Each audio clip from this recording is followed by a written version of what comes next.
According to body language experts, who won last night's leaders' debate? The answer was Nick Clegg.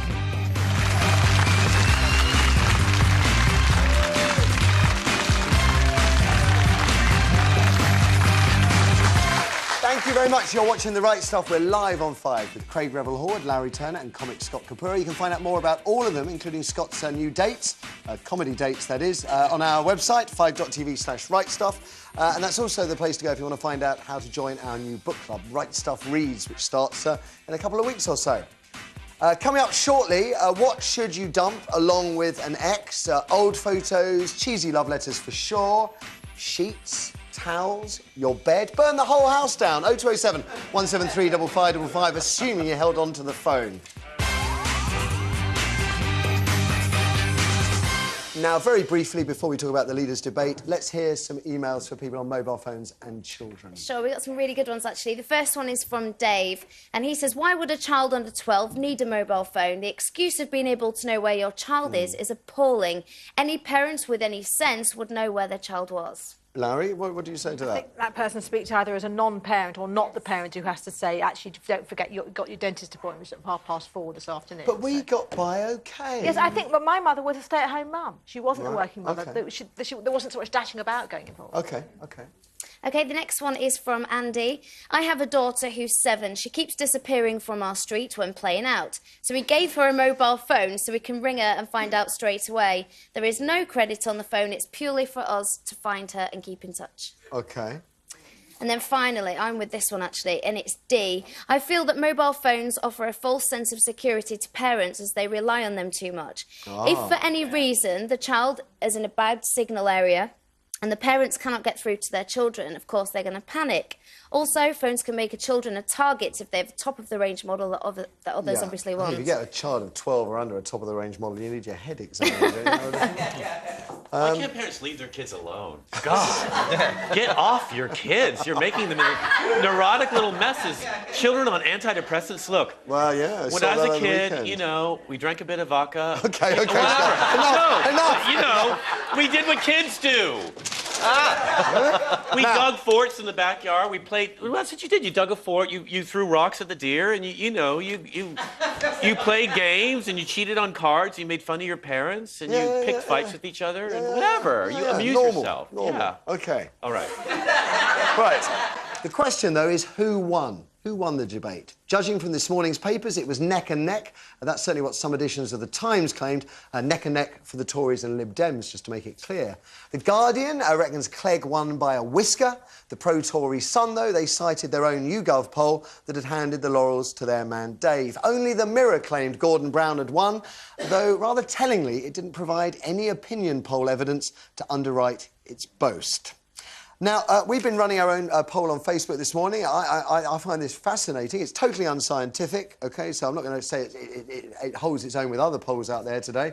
But you've given Clegg a 62% vote, compared to David Cameron at 23% and Brown languishing behind with 15%.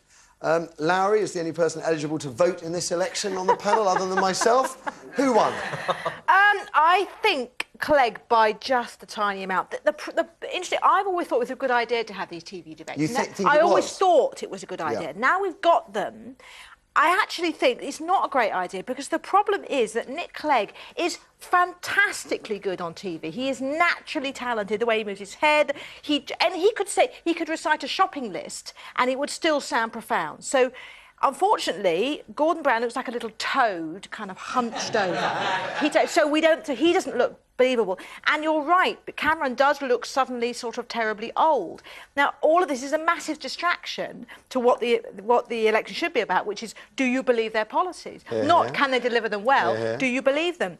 So I find myself quite drawn to Nick Clegg. I had to remind myself, actually, I don't want to vote Lib Dem, but he's very believable. So You've got to remember, of course, that we have Tory press, we have Labour press, very partisan. This is the first opportunity in our lifetimes for the third party to have an equal chance to appeal to voters. And that's what I find so interesting, is give the guy an opportunity and he'd take it, and the public seemed to respond. If only perhaps we had a non-biased press. I think that's a very strong argument, because you're absolutely right. Because before the first debate, you know, nobody was talking about Clegg, and it is a chance, I suppose, for people, all the parties to appeal directly to the public and for the public to hear what they have to say. And it's interesting how the papers have absolutely rounded on Clegg the last couple of days, and it's definitely a Get Clegg campaign going on. How many people do you think watched it last night? It was 9.5 million, the first one. How many do you think watched it last night? Perhaps they started. It was on Sky and later on the BBC. I wouldn't have thought many people watched the whole of it. I would have thought you went out and made a cup of tea. Did you? Yeah, yeah. Well, I would think a lot of people kind of wandered out. It's just around 3.5 million as the combined viewing figure of Sky News and the repeat on BBC. Which isn't very high, is it? Scott, what did you make of it? Do you think these things, because you've had them in America for eons? Yeah, they're great. I think Clegg's the new Sarah Palin, pretty much. Except... I don't know if that's a good thing or a bad thing. Well, he knows where Alaska is. That's the only difference. And, but, no, I think that, you know, he's surprising. He's fresh, like you said. He looks the part, which is great. And he's kind of... of the three, he's the most likely guy you'd want to buy a pint for, isn't he?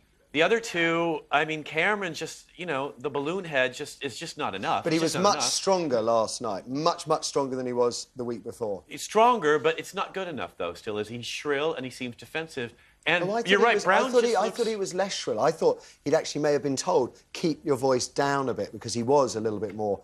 There's a kind of heightism going on as well, isn't there? Because Clegg is so very tall. He looks like this kind of tall, handsome, tennis-playing kind of person. And even, you know, Cameron, we know him to be kind of fit. He's always running on his bike. He looks kind of shrunken next to Clegg, doesn't he? Isn't it less the policies and more can you sell this policy? I mean, Obama, whom I voted for, you know, because I wanted a black friend, and that might be racist, but I love him.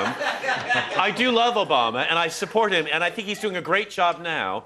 But he did say a lot of things during his campaign that haven't happened. Yeah. They might not happen. So it isn't really about not what you say your policies are, but it's about can you sell that idea or not. Yeah. And I think Clegg can sell things to the public. Can I just ask, it's a bit evil to ask this perhaps, but how do you think our guys would compare if they were in the American set? I mean, are these TV debates very similar or quite different? I think Americans would wonder, are these guys gay?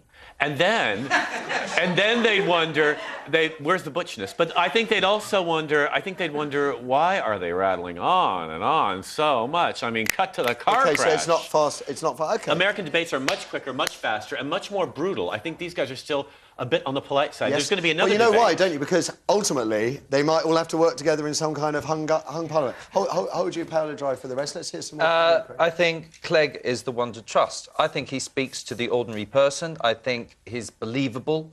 Because he's good on telly, but being good on telly isn't what you need to be a Prime Minister, No, not just on telly. Well, that's when I see him, of course, but just on questions, not dealing in this huge arena, but when he's just been interviewed before all of this took off. Yeah, but he was amazing. He was like on it. The debate and the debate alone. Yes, did he win? And on the debate, I think he's winning. I really do. The other two just seem like they're having a bitch fight, to be honest, you know, with each other. They're just catty. And as soon as David Cameron said, well, I went for a run this morning, I went, oh, please. And what else did you do that was physical? Because I'm physically fit. That's all he's saying, you know. I went for a run, I was thinking about this and thinking about you, and I'm loving you, and I will be. Okay. The next guy. Now, I know a lot of people in the audience want to get in on this, but first of all, let's take some calls. Sure, we have Valerie on line 1.